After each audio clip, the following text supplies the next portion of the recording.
Marcus, a 15-year-old boy and the son of the new chief of police in Crestwood, was walking to his grandmother's house in Maplewood. Marcus loved his grandmother's home. It was his favorite place, always filled with the smell of freshly baked cookies and the warmth of her hugs. His grandmother always made him feel special, sharing stories about her life, encouraging his dreams, and sometimes sneaking him a cookie or two before dinner if he'd had a tough day. As he strolled through the familiar streets, Marcus felt the calm that always came with heading to her house. Today, however, as Marcus walked, he noticed two police officers slowly trailing behind him. At first, he didn't think much of it. Maplewood was a quiet, safe neighborhood, and the police were supposed to protect people, but the officers kept getting closer, almost as if they were deliberately shadowing him. Marcus glanced back once, then again, and saw that they were staring directly at him. The two officers had stern, unwelcoming expressions, the kind that made Marcus feel uneasy. Their eyes were cold and calculating, giving no hint of friendliness. Marcus felt a shiver run down his spine as he quickened his pace, hoping they would stop following. Instead, the officers matched his stride, trying to calm his nerves. Marcus reached into his pocket and took out his phone, dialing his dad's number. His father, Chief Samuel Thompson, had recently taken over as the chief of police in Crestwood. Since starting, he had often reminded Marcus to call him anytime he felt unsafe. "If you ever feel uncomfortable or in danger, you can always call me," he had said, his voice full of reassurance. Today, those words felt more important than ever. As the officers closed the distance, Marcus heard one of them call out, "Hey, kid." The voice was gruff and far from friendly. "Where do you think you're going?" Marcus turned around, trying to hide the nervous tremor in his voice. "To my grandmother's house, sir. She lives just down the road," he answered, pointing in the direction of her house. He hoped they would recognize the neighborhood and let him go, but they didn't seem interested in his explanation. Instead, they began asking him a barrage of questions that felt unnecessary. They wanted to know why he was walking in that particular neighborhood, if he was carrying anything suspicious, and if he had identification. Confused and frightened, Marcus tried to answer, but the questions came faster than he could respond. He hoped his dad would arrive soon. Suddenly, without warning, one of the officers reached into Marcus's pockets, searching through them as though expecting to find something incriminating. All he found was a small gift box containing a scarf Marcus had bought for his grandmother. The way the officer searched him made Marcus feel humiliated and scared. He stared at the ground, heart pounding, wondering how a simple walk to his grandmother's house had turned into this. Back at the Crestwood station, Chief Thompson's phone buzzed. Seeing Marcus's name on the caller ID immediately filled him with urgency. Marcus rarely called during the day, especially when visiting his grandmother. Picking up, Thompson could hear the worry in his son's voice as Marcus described the situation as calmly as he could. The fear beneath Marcus's words was unmistakable.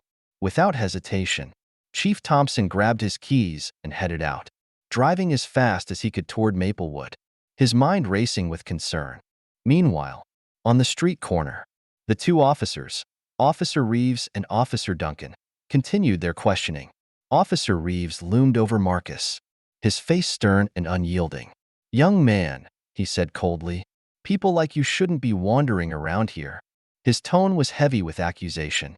"Are you carrying anything illegal?" "No, sir," Marcus replied, keeping his voice steady even though his hands were trembling. Officer Duncan, the younger of the two, stood off to the side. He seemed uncomfortable, glancing between Marcus and Reeves, but made no move to intervene. Just as Officer Reeves was about to ask another question, Marcus noticed a familiar car pulling up. The vehicle came to an abrupt stop, and Chief Thompson stepped out, his face tight with tension. "What's going on here?" he demanded, striding toward his son. The two officers turned, their confident demeanor faltering as they recognized their boss. "Sir," Reeves stammered, "we were just what?" Thompson cut him off, his voice icy and commanding. "This is my son. What do you think you're doing?" Marcus looked at his father, relief flooding his face. Chief Thompson placed a reassuring hand on Marcus's shoulder before turning back to the officers. His gaze was sharp and unrelenting. "You two will have to explain yourselves," he said, his voice steady but filled with authority. "And believe me, there will be consequences." Officer Duncan opened his mouth as if to speak but quickly closed it. Looking down at the ground, Officer Reeves stood frozen, his face pale. Chief Thompson guided Marcus toward the car, shielding him from further humiliation. "Let's go, son," he said firmly, his protective presence filling Marcus with a sense of safety. As they drove off, Marcus glanced at his father, grateful that he had come when he did. Behind them, the two officers stood on the sidewalk, knowing that their actions had not only crossed a line but would soon have severe repercussions. Pulling up at the corner, Marcus spotted his dad's car, and relief flooded him. Chief Thompson stepped out, his determined stride unmistakable. The two officers turned, and their expressions shifted as they recognized their superior. Chief Thompson's face remained impassive, but Marcus could see the fire in his eyes. Looking down at Marcus and then back at the officers, his voice was controlled, yet it carried the weight of unmistakable authority. "Would one of you care to explain what's going on here?" The officers exchanged uneasy glances, clearly caught off guard. Officer Reeves hesitated before muttering, "Chief, we thought he looked suspicious. Didn't seem like he belonged in this neighborhood."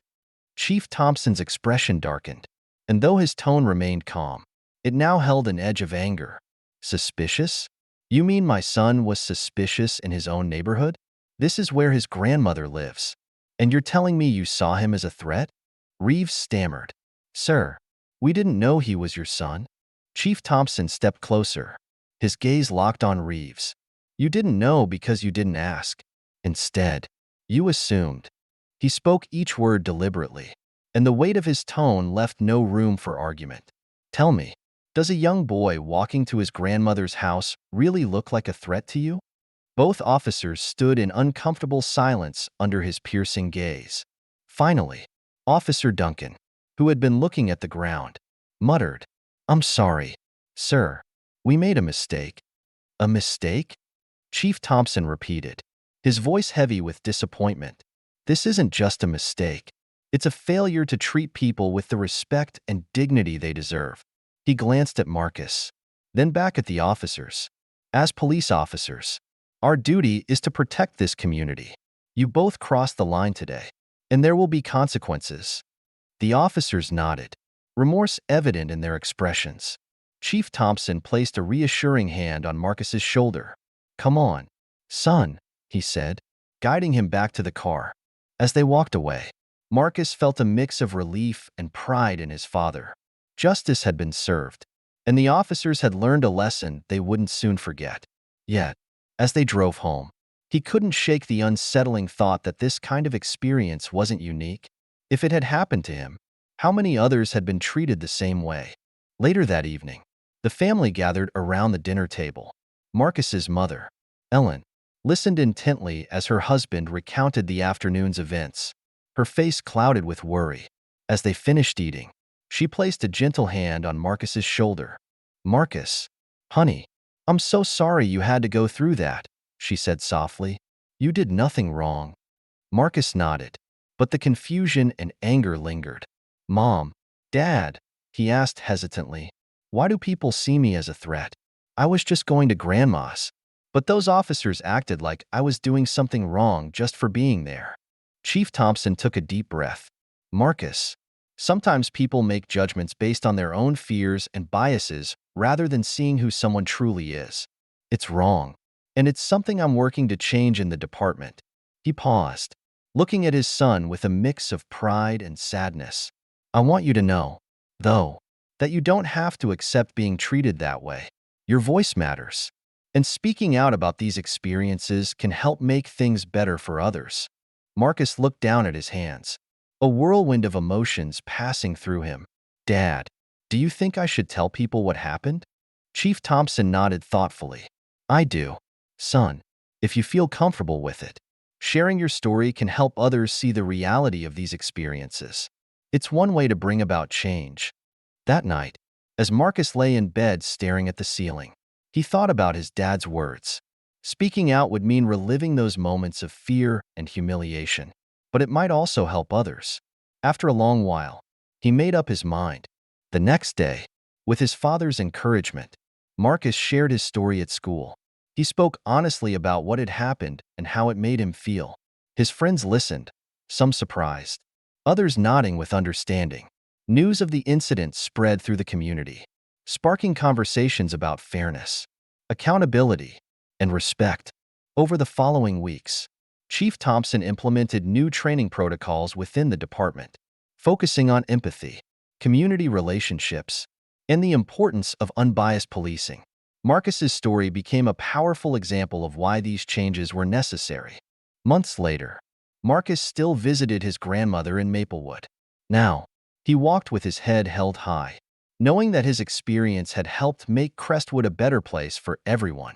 It was just the beginning, but it was a step toward a future where everyone could feel safe, valued, and respected in their own neighborhood.